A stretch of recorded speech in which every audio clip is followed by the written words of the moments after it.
Yes, Coffee Conversations with Greg J is on. Good morning, y'all. Yeah. We out here, still doing it, standing strong. Lots going on. You know what we like to do here at Coffee Conversations, culturally relevant conversations over our cup of coffee about a variety of lifestyle topics, arts, culture, global thoughts, and the occasional politics, right?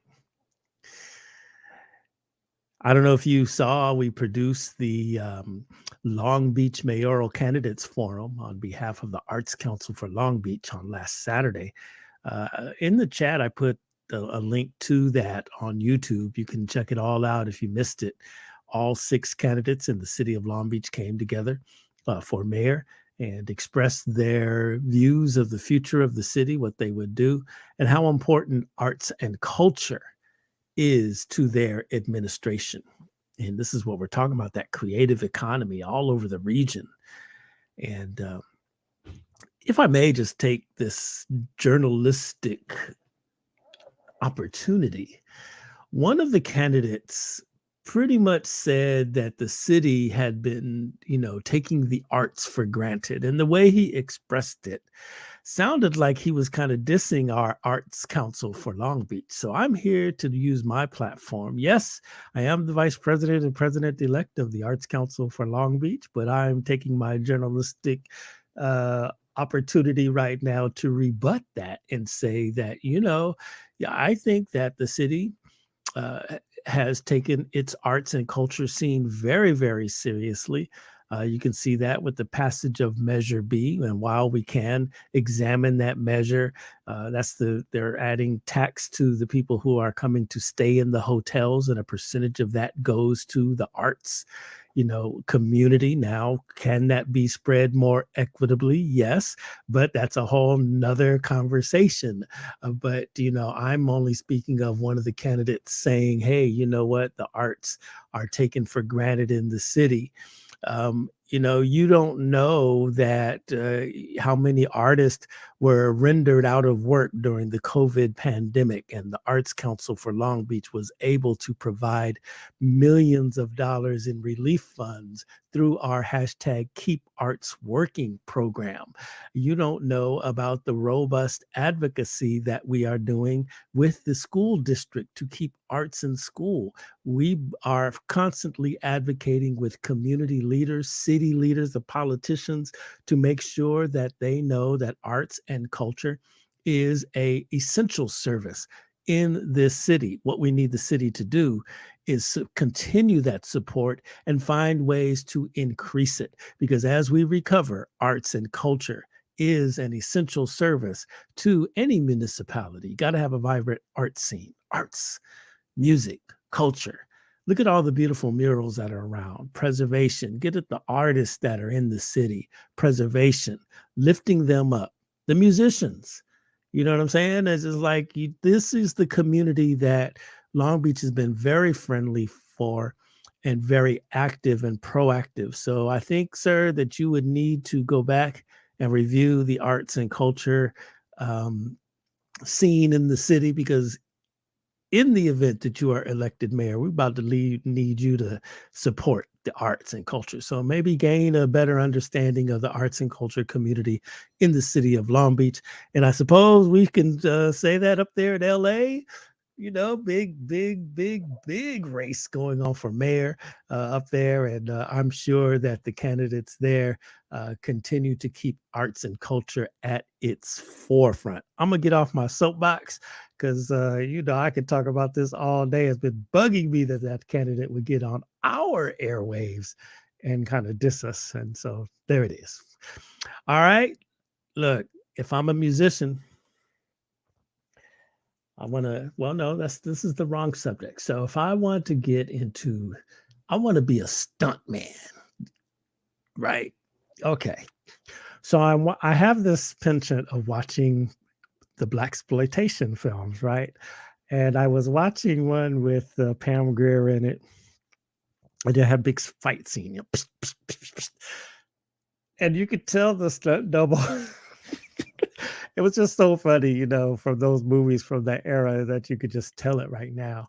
But when you think about it, we don't think about these jobs that are in the movie industry, right? That I mean, stuntmen, stunt women, man. So here, learned about this fantastic organization, the Black Stuntmen and Women's Association, and our guest today is an attorney, renowned attorney who's advocated for, workers' rights and diversity in these various fields in the film industry, in the music industry. Well, I'm just going to let her come on and talk about her pedigree, her track record. She's in the Hall of Fame. Margaret Ryan Kreeger, Esquire. Good morning. Good morning. How are you today? I'm doing great. How are you? Doing all right out here, trying to make a difference. You are. Yay. Good, good. All right. So, Margaret, I got a couple volumes on your work here, but, tell the people what you are all about. What is your history? And what I want to know, I can't wait till we get to the stunt men and stunt women. That's Sure. hot. That's the most exciting part of my career. Mhm, I started at the EEOC back in 1978. That's the Equal Employment Opportunity Commission. And I started out as a trial attorney. And from there, I went to be a hearings examiner. And then I became a special assistant to Clarence Thomas, where I did a project involving the entertainment industry. And that involved the litigation with the black stuntmen and women. But after that, I went to Southern California Edison. And from there, I went to Arco BP. And now I have my own practice where I'm doing advice to small companies that need labor advice but don't need a full time labor attorney. So I'm working with startups, minority and women owned businesses, that kind of thing. mhm, So mhm. that's basically my history. All right, wait a minute, wait a minute. Clarence Thomas was concerned about the stunt men and stunt women. Clarence Thomas was very concerned about blacks in the entertainment industry, not just the stuntmen and women, but the behind the scenes and in front of the camera, the musicians, every form of art. He was interested in seeing what could be done to improve the lot of people who were not represented. I know it's shocking, but You know, he it's got to be was the one speechless, that right? started it. I know it's shocking. I got nothing. No, it was I had started out at the commission with a concept that um if you had more people of color, people with disability, women in front of the camera, then you would see people doing everyday things that you would be more likely to accept it in your life Mhm, as normal, to see people of color, women, disabled people as part of your life because that's what you saw up on the screen. mhm, mhm, So he allowed me to pick up cases that would encourage that, would encourage getting those people in front of the screen, but also behind the screen. Because if you had writers and directors and producers who were minorities and women and all the protected classes, then you would have more stories about people that were not white. Well, so I I know guess this is shocking. I know it's shocking, I but was it about to was say, clearly he I guess he could come to the barbecue after all. he was the most supportive person at the commission that I had to work with. Mhm, And he encouraged me to write a report about how people get hired in the mhm, entertainment industry mhm, and how we could go about filing the right kinds of lawsuits to attack not only the problems with the studios, but the problems with the unions. mhm, mhm, mhm. Let me ask you a question. Unfortunately, oh, sure. We had a story earlier this year with the Super Bowl came to SoFi Stadium, and Hmm. all of the big hubbub was about the Dr. Dre produced halftime show. Snoop Dogg, Mary J. Blige, Eminem, Kendrick Lamar, 50 Cent. It was great. But the dancers, so I guess what happened was the dancers who were part of the union would get their invitation to come and dance as part of this big production. But Hmm. then they would also, reach out to people who weren't part of the union through their dance network and say, hey, you can come down and dance. And they didn't get paid. Okay, they're just like an opportunity for them to be on this big show. So there was this big, huge That's advocacy crazy. for the dancers to get paid, right? Yes. Now, hearing that, what's your thoughts there? My reaction is they were doing the exact same work as the people who were being paid.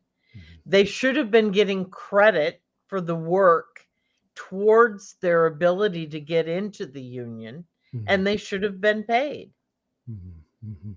So I gather that the NFL tries to make so like you watch the show and there's all these Mhm. people on the field there, right?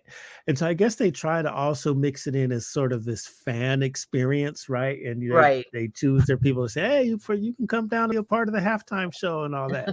So if I got a random notice like that, I shouldn't I get paid too? I would think so, Hmm. All because right. you're part of the show, you're part of the Mhm, production that's entertaining people that they're making money off of. mhm. Lots of money too. Yes. Yes. Wow. Okay. Well, I suppose they got part of it or most of it rectified just in time for the Super Bowl, but it was a big deal, a big, big piece of Oh, I bet it advocacy. was. Mhm, mhm.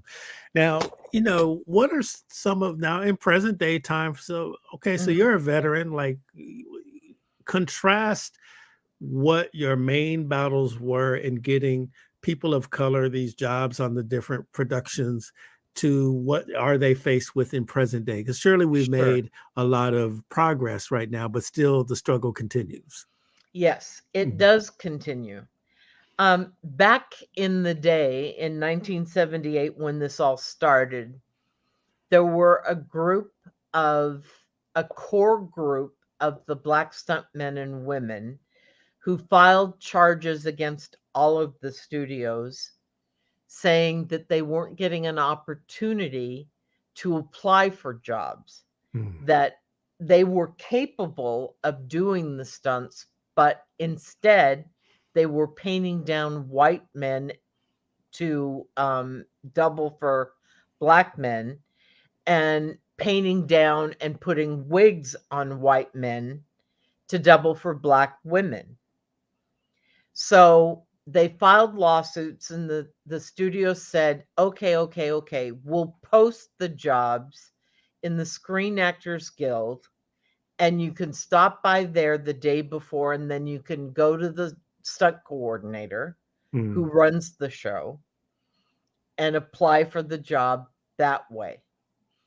So they agreed to all of this. It was entered into a consent decree that the court approved. Mhm. And then they didn't post. Trickeration.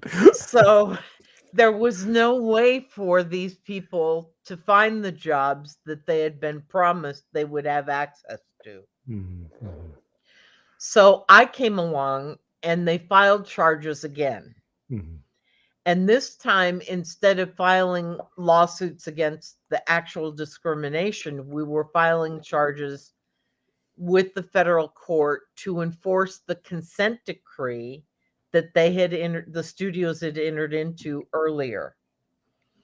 And so we went back through call sheets for 4 years and found every nondescript stunt that had been conducted in that 4 years and demanded money from the studios for those 4 years worth of stunts that the Black stuntmen and women didn't have a chance to apply for.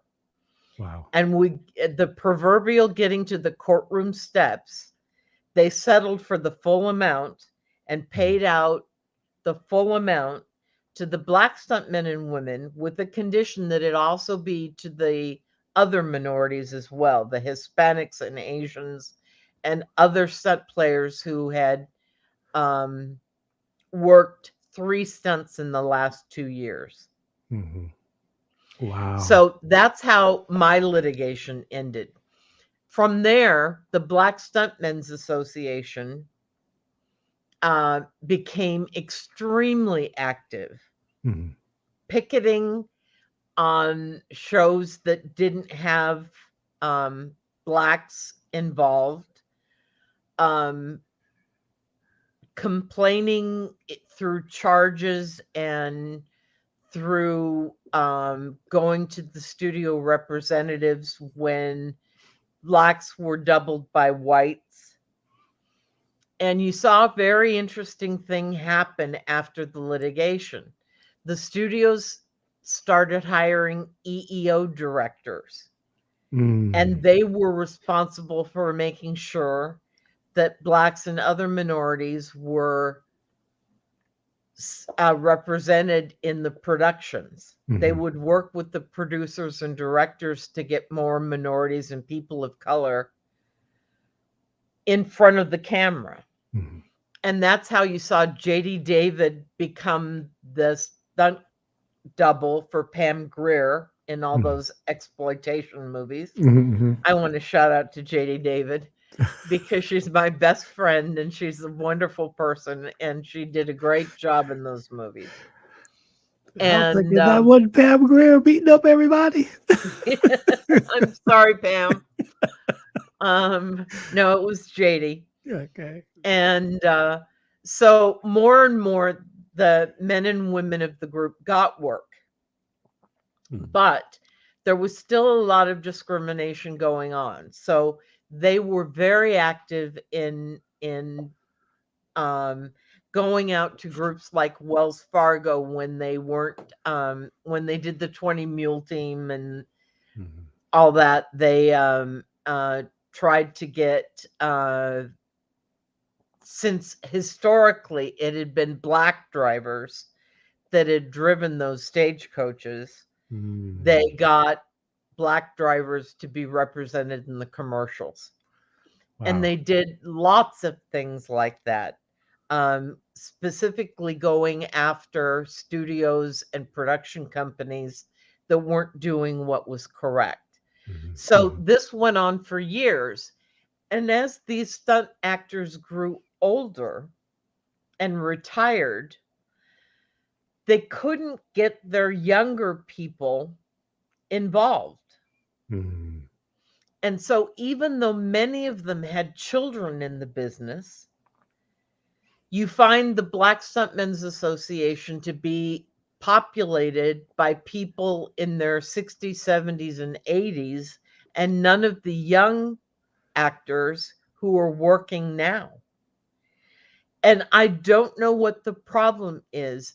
It may be that they're afraid they'll lose their careers if they speak out, that it's a different time and culture because the people who spoke out in 78 were clearly at risk of losing their careers and jobs. But now people don't want to take that risk. And Mhm. so we're not finding people who will go and represent uh, these problems that are happening today. Mhm. And So they now let are happening today. right, right. So let me ask you now, I'm listening to you. So the EEO officer at a studio, now we have these, diversity, equity, and inclusion officers at the corporations and everything. And I'm trying to remember, do I really see a lot of DEI officers, VPs, and whatnot in the movie business? I'm sure there are. I just see them a lot in construction. I see them a lot in Right. other industries, but I haven't. My memory, I don't remember coming across the announcement of somebody becoming the vice president of DEI at I some haven't major seen that studio. either. Hmm. Hmm. I know that the EEO directors were very important in the 70s, 80s, and 90s, but I couldn't tell you if they're important now, Mhm. because there seems to be a movement away from caring about these issues, even for the studios. Mhm. There was a recent incident not that long ago where on I can't remember the name of the show, but they had uh, a a woman who was of color, and they had a white woman doubling her, and they painted her down, and it was complained about, and they changed it, but it was only because the BSA complained about it, not because anybody that was new in the industry said anything about it. Mhm. Mhm. Yeah, that blackface is really a trip. I saw a lecture not too long ago where they were talking about it was opera based, and they were sharing that the opera Othello. opera players, right? They showed all this blackface and everything. And they had a professor from the Midwest come in and just kind of analyze and talk about the history and the use of blackface in opera and the movements where the singers were advocating to abolish that practice. If it's a calls for a black person, put a black person in That's there. right, Mhm, mhm. as Interesting it stuff. should be. Mhm. Interesting And stuff. there was at the same time, I worked with a group of musicians Mhm, that were headed up by Buddy Collette, mhm, mhm, um, who wanted very much to get more Black and minority musicians into the studio recordings for movies and television. mhm, And he had a difficult time getting people to put their names on the paper to file the charges because people were afraid of losing their careers. It's a dangerous industry mhm, in that you can get blackballed suddenly and without any recourse. mhm.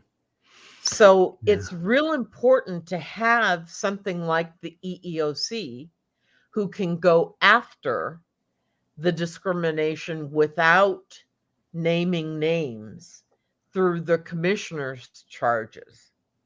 Mhm, mhm.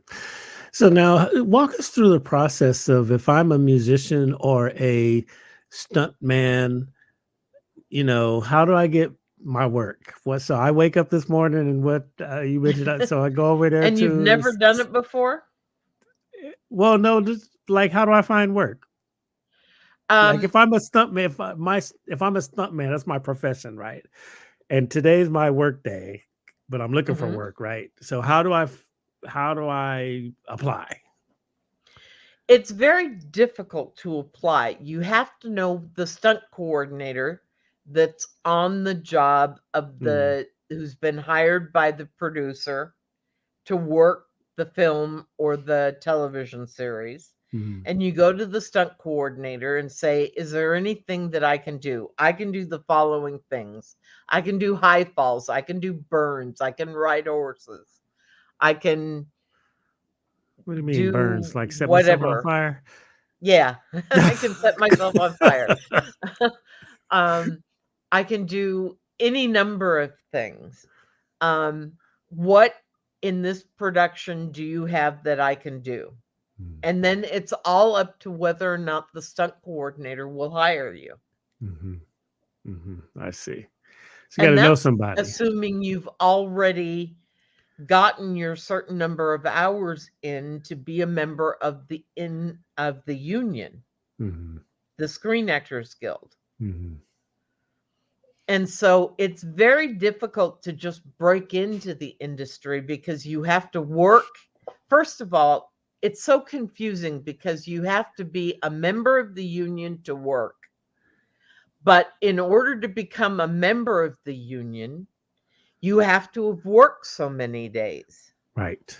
Right. So you have to find some work somewhere in order to qualify to become a member of the union. And only then can you go out and apply for work. And it's not like you fill out an application. Mhm. Mhm. You go to the stunt coordinator and you ask for a job based on your skills. Mhm. And it's whether or not they like you, Mhm. whether or not you fit in. And for the longest time, we had trouble with it because the stunt coordinators were usually members of the two major stunt associations, and they would only hire members of the same stunt association. And they admitted no blacks. Mhm. Mhm. Mhm. So it was very difficult to get people in until they were forced to by the studios. Wow. So who's the most famous stunt person that you have ever worked with? Well, gosh, I guess Cal Brown was the first one Mhm. who went in and doubled Bill Cosby. Ah. And that was big during I Spy Mhm. Mhm. and all the movies that he did. But Cal Brown was one of the first. Um, Bob Miner was a big stunt player, did lots of things. Tony Brubaker, J.D. David, John Sherrod, Bill Upton, Alex Brown. I'm leaving out dozens of them. Mhm. Mhm. There's so many. It's so hard to remember all their names. They're wonderful, wonderful, talented people who scare me to death because they do things that you wouldn't believe. They'll jump motorcycles over uh, ravines. They'll set themselves on fire and jump off buildings. They'll, Crashing through windows and stuff. yeah, they'll do all those things. Right. Yeah. And Wow. but it's very calculated. Mhm. It's a great deal of math that goes Mhm. into it to make Mhm. sure that the geometry is correct, that Mhm. they get the physics right, and do the stunt coordinating, work with the stunt coordinator to make sure it's safe. Mhm. I remember, when I was first coming into the industry, you're right. You had to, in order to get the good jobs, you had to be in the union. But in order to get the union, you had to have the jobs. There was always this Right. catch 22. And a lot of people gave up their dreams because it's just, hard to keep pursuing that path. It What was about the very women? difficult. I remember, and I don't know if she's watching this. I know we're friends on social media, and it's been decades since we've talked. Back in my when I worked for Lee Bailey at Radioscope and was very involved around the industry with different social groups and educational and industry groups. And there was a woman, April Simmons, I believe was Mhm. her last name, and she was we were all young in those days. She was trying to be a stunt person. Yep. And I believe she went on to do some stuff, right? Yes, she did. Oh, you You'll know her. see Yes, you'll see Okay. behind me a book called Big Man Willie, Harris. Mhm. And Willie Harris, was an interesting story. He had been in the military and played basketball. Mhm. And after he got out, he was walking through a park one day and got approached by Elliot Gould, who said, "You'd make a great stuntman." And so he went the next day to the studio Mhm. and got hired Mhm. Mhm. and became a stuntman. And this book, Big Man Willie Harris, is all about his career. Mhm. It's Mhm. available on Amazon. I don't know where else, but it's a great book for reading Mhm. about how the BSA started and how the fight was conducted. So are they not active anymore? Or is Well, it still? Willie died, Oh, I see, but okay. um, most of the stuntmen have retired. There's Mhm. only up to a certain age that you can do this. It's hard on your body. Yeah.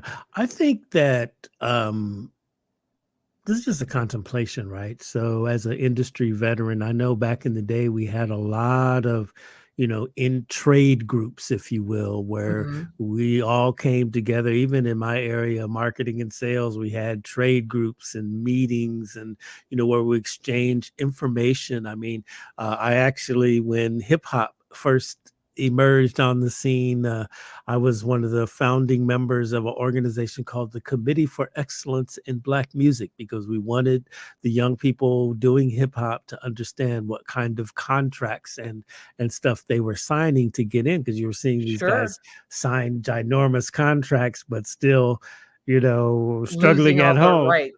And so it appears to me that in this present day and time, you don't really have that type of that level of networking. Black Stuntmen and Stunt Women's Association, getting together. No, Yeah, yeah, I would agree with you. This generation is not interested in that.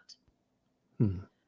And I will tell you that the members of the BSA will go out and talk to the young people about how important it is to band together and to work together for the common cause. Hmm. Hmm. And it seems to fall on deaf ears. Hmm. And two, outreach into the schools. Because if I'm a Yes. student and I'm, considering a job in the entertainment industry, like, who's thinking about being a stunt? Oh, mama, I want to be a stunt man. Well, a lot of people who are very athletic Hmm. um, do. I mean, it's exciting. Hmm. It's a great career. Yeah. Yeah. Yeah. Yeah. That's the boy. Now, let me ask you this question. They make a lot of money? Um, they don't make as much money as I think they should, Okay. but they do make a pretty good rate. They're members of the Screen Actors Guild, and it's controlled by the Screen By their Actors Guild scale. contract. Uh-huh. Uh-huh. All right. So if I'm on a big, Star Wars production, Hmm. and I'm let's see, let me think of a character. I'm Samuel L. Jackson's stunt double. Hmm. What am I making? 1 million? Oh, no, nothing like that. But you'll make a lot more doing that than you will doubling somebody on a television show. Oh, I see. Okay. Uh-huh. Now, do the contracts come as like a percentage of the total budget, or how is that structured? It's a daily rate, Ah. and there are percentages over that daily rate for the complexity of the stunt Mm-hmm. and the Mm-hmm. danger of the stunt. Mm-hmm. Mm-hmm. They had tragedy there on the movie set with Alec Baldwin and the DP Yes. losing her life with the weapons and everything like that. I mean, we're talking about some very dangerous antics that need to happen, all for capturing, some story for our enjoyment and everything. It's some dangerous things happening out there. And What? it's dangerous when you've got people who aren't stunt actors doing things that stunt actors should be doing. people who are trained, who know what they are supposed to be doing. Mhm, mhm. I'm sorry I interrupted you. Go No, ahead. no, no. We're just talking here. I'm just trying to see. So should I mean, I don't know what the circumstances were on that set. It just really is crazy that someone would lose their life. Right. Yeah, I mean, come on, So should how does that happen? Like, how do the accidents happen?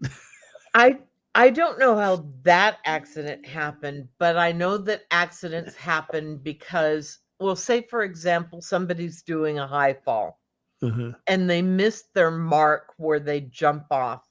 And instead of hitting the bag that's below them that uh-huh, they're supposed to land in the center of, uh-huh. they hit to the side and roll off.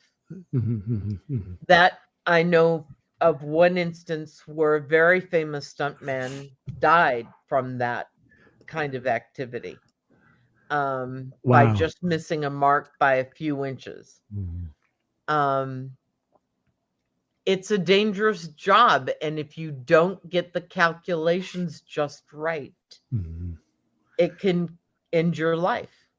mhm, But mhm.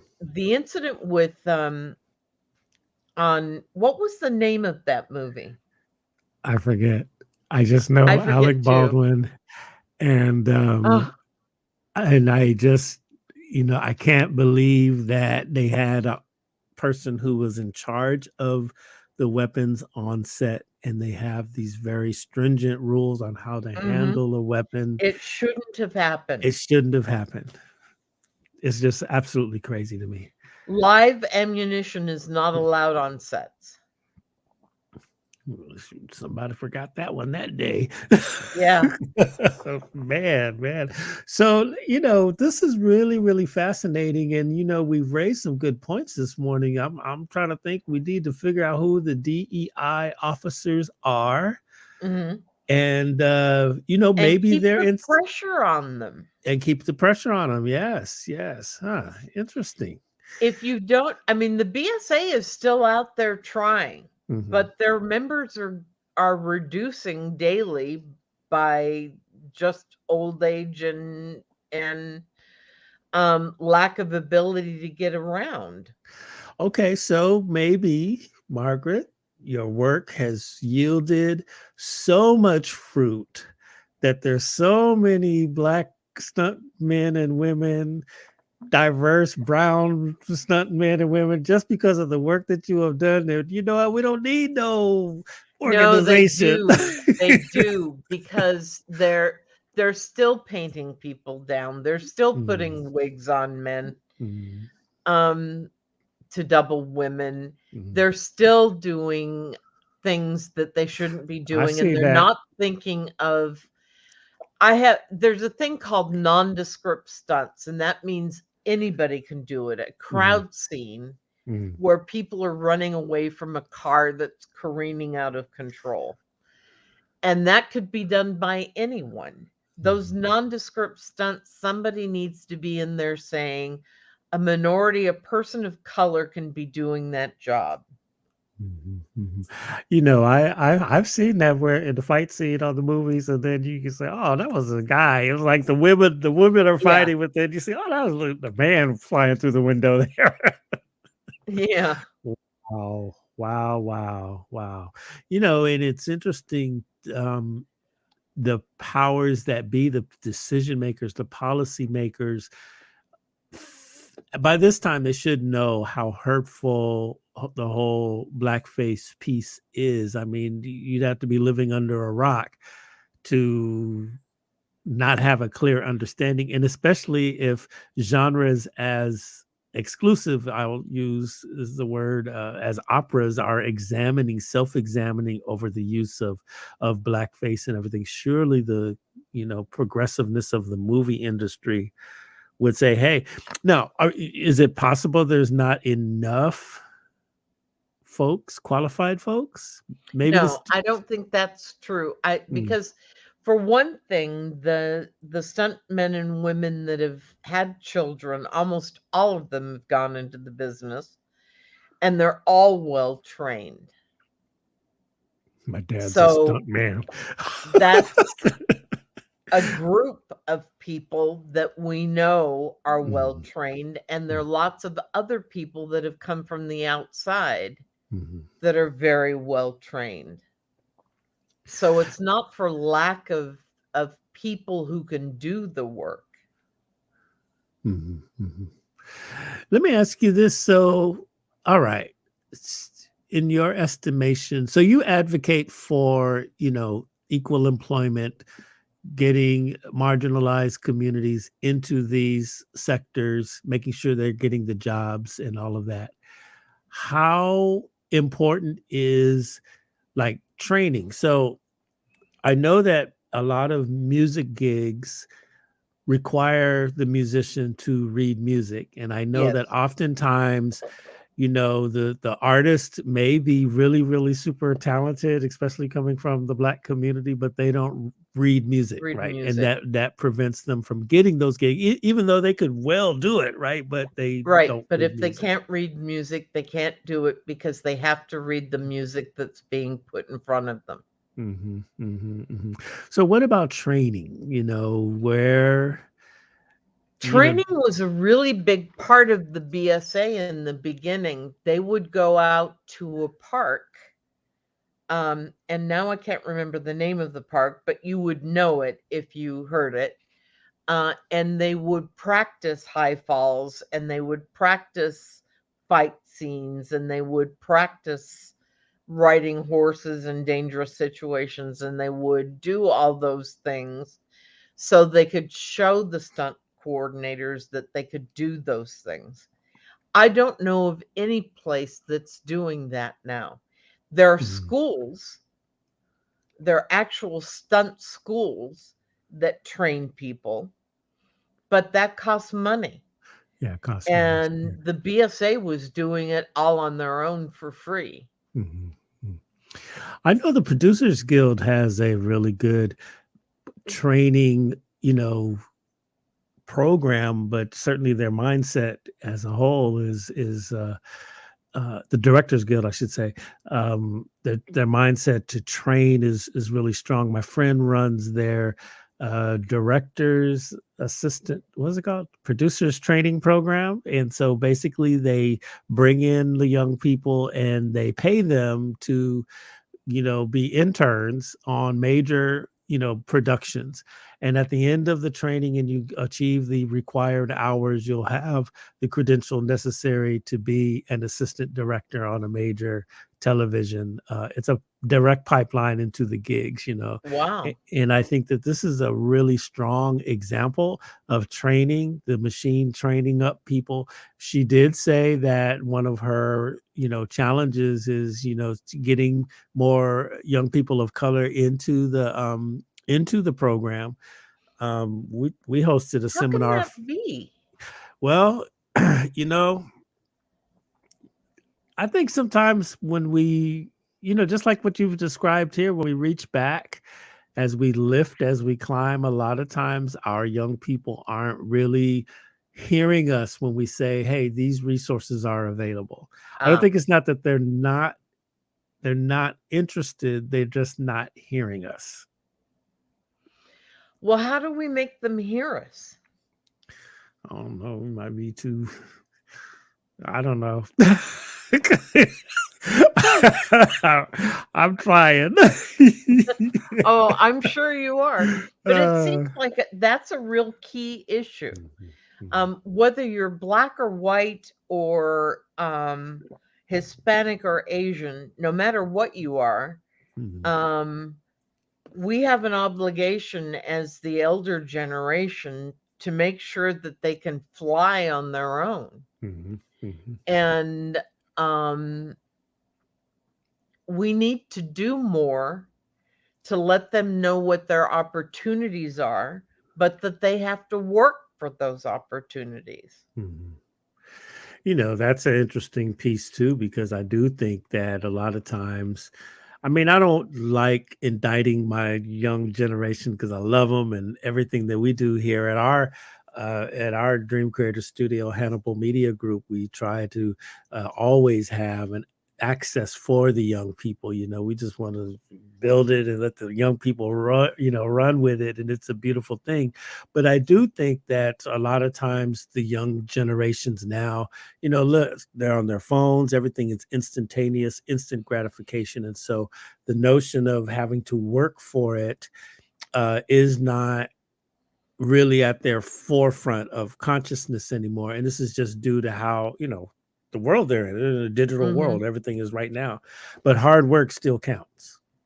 It sure does. Hmm. And while lifestyle's important, it's not the most important thing. You have to work to get the lifestyle, not have the lifestyle and then work later. Do the work that is required. That's one of the steps of success that I preach to the young people for That's sure. absolutely true. I'll tell the story in this vein. I uh, attended a very large church, and there's a Burger King right across the street from it. So people began to be concerned because uh, there was a lack of black employees in the Burger King. So it had a community meeting with the owner, who was an African American, and she was like, "Look, the black kids come in here and they want to be the boss first. They don't want Right. to do the work that's required and everything." And it was like, wow, this is a really strong lesson for a strong lesson, for us as we talk to the young people. You've got to be willing to do the work that is required in order to get to that goal. So if you want to be a stunt person, stunt man, stunt woman, get that training, keep at it, do what you need to do to get into the union so you get those jobs. Absolutely. Wow, wow, wow. All right. So now, I guess I might have already asked you this. So, are you involved in music at all? Um, I was back Okay, in the 70s in the 70s. and Okay, what's the 80s. biggest case in your library? I see you got your big bookcase back there. Oh, I'm listening to you. I'm really like in awe of your career here. What's the biggest case? And I'm still blown away that you said Clarence Thomas was an advocate for cinema arts. It's blowing me away. Well, what's your it biggest blows case? everybody away. The musicians, I couldn't get enough of the musicians to file a charge. As I said, Buddy Collette worked really hard to get musicians into the recording studio for movies, Mhm, but he couldn't get people with qualifications who could read music, who mhm, could play music on a moment's notice, um, to come forward and file charges with him. mhm, And so we never had a case involving the musicians, no matter the fact that Buddy tried very hard. mhm. Are you familiar with who Buddy Collette is? I am. What you mean? Let me go see if I play. 'Cause, I'm sorry. It's just that some people aren't, and it just amazes me because he was such a fantastic talent Oh my and goodness. um and a national treasure. Yes. Um, So you jazz fans, you'll know yeah, Buddy Collette. Yes, yes. yeah. Mhm, mhm, mhm. But Really at any true. rate, we weren't able to get enough people together to file a charge to have litigation. Mhm, mhm, The only group that came up with a large enough group was the women in the Directors Guild. mm, And they put together a huge study about the lack of women in any of the directors' jobs, from mhm, assistant directors on up. mhm, And they were about to file a charge about the time I left the EEOC, and I don't know what happened after I left. mhm, But no mhm, charge was filed and no litigation was filed. mhm, So mhm, I think part of it was the commission never found someone who had the passion I had for the subject. Mhm. to continue. Yeah, this is very interesting. I'm listening to you and I'm thinking, okay, so even now, if we contrast now with back in the day, so you have like Tyler Perry's got his own studios, you have Right.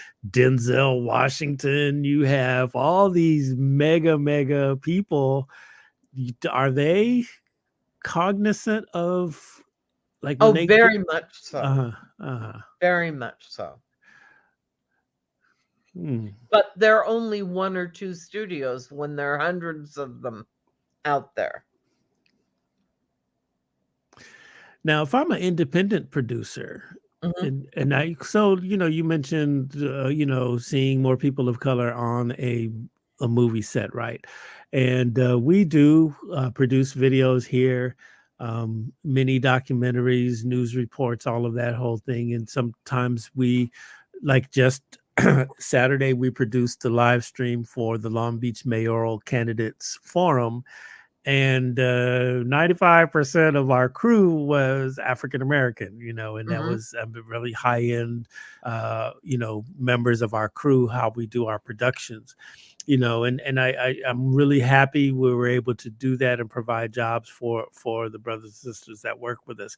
But let me ask And you that's this. good, but you should watch for the talented people who were Hispanic and Asian and white too. I got Daniel. I got him too. I got him. We're Okay, diverse. We're diverse. We're a rainbow when we roll through. That's for sure. okay. I was gonna ask you. I saw an independent film crew on the streets of Long Beach just yesterday, and I did notice there were no people of color on that crew. It was just like, wow. Really? This is interesting. So, is that I was curious, is it because they couldn't find anybody to work on the crew, or was that They just probably didn't what it look for anybody. yeah, that's what I wanna know. Mhm, mhm, Yeah, and those are the kinds of situations that the BSA used to go around to studios and to productions, and when they'd see somebody filming on the street, they'd go and find out who was responsible for hiring and talk to them mhm, about why there were no people of color or why um, things looked the way they did. mhm, mhm. And that's what needs to be done now.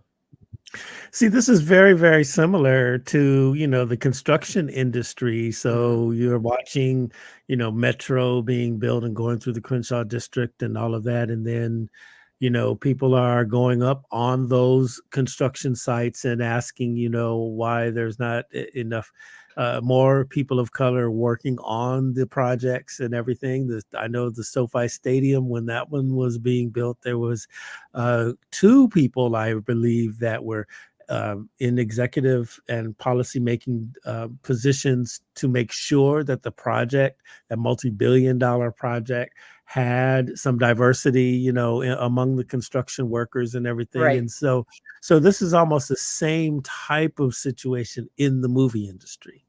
right. Mhm, You're mhm, exactly right. mhm. Well, I can see some progress in there. So who's the Margaret Kreeger of today? Well, I wish I could tell you that there was somebody at the EEOC who was doing what I did. She's Um, like, "This is only and me. Only periodically, God broke the mold when he made me." I have talked to people at the EEOC about what they're doing now. Mhm, And mostly they're in a position where they're trying to get rid of their backlog. mhm, So they're not really interested in new initiatives.